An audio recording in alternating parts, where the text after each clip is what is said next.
are up here in the highlands of Jalisco, in between Arandas and Jesus Maria. I'm with Carlos Camarena, my partner and very dear friend. We're talking about the production of good tequila, in this case especially Ocho. And we start with the raw material, the thing from which the tequila is made, because that's, if we want to have the best tequila possible, we need the best raw material. Is that correct? That is correct, and we are right now in one of the fields that belongs to our family, and as you can see in this field, I mean, it is very important where the agave is grown. We can see the natural effects. We can look at the earth. We have very red earth, which is filled with Iron. Iron oxide, mostly. A few rocks around that we can see. Then we have clay. What is important to that for the plant? It's because everything in nature gives an influence to these plants, which will then give an influence to our tequila eventually, right? Every single aspect matters.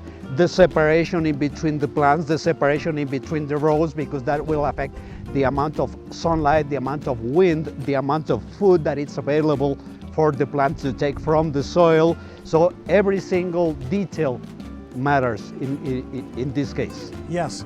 So we see these larger plants and they're smaller plants. Those little small plants, are they different to the big ones?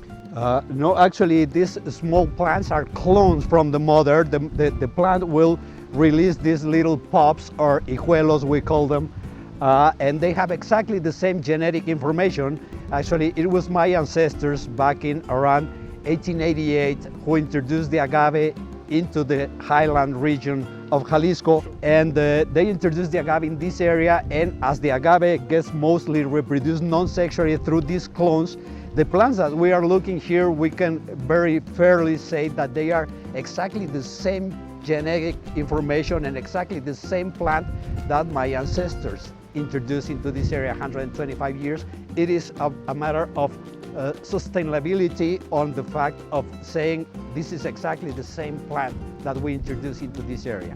And these plants cared for by you and your family are all treated with loving care, as natural an environment as possible, so that these plants are very healthy and very strong without anything influenced on them, except for nature.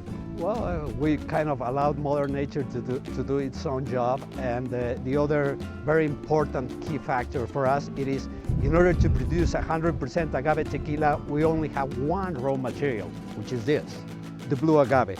So if that's all we use, let's make sure that this is good, that this is first quality, because then if you have first quality agaves, it gets very easy to produce first quality tequila.